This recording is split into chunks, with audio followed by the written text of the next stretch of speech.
ডান দিকে অপেক্ষা করছেন।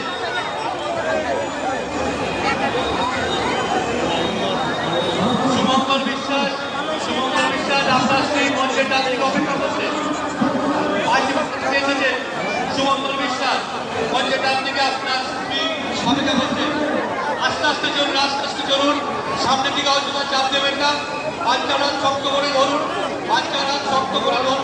অযথা সামনের দিকে চাপ দেবেন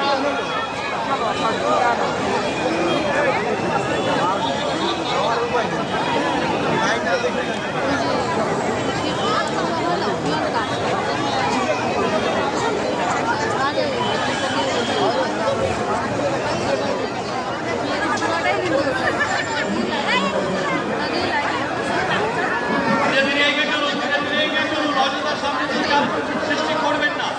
অযথা সামনে দিকে চাপ সৃষ্টি করবেন না। বাচ্চার হাত শক্ত করে ধরে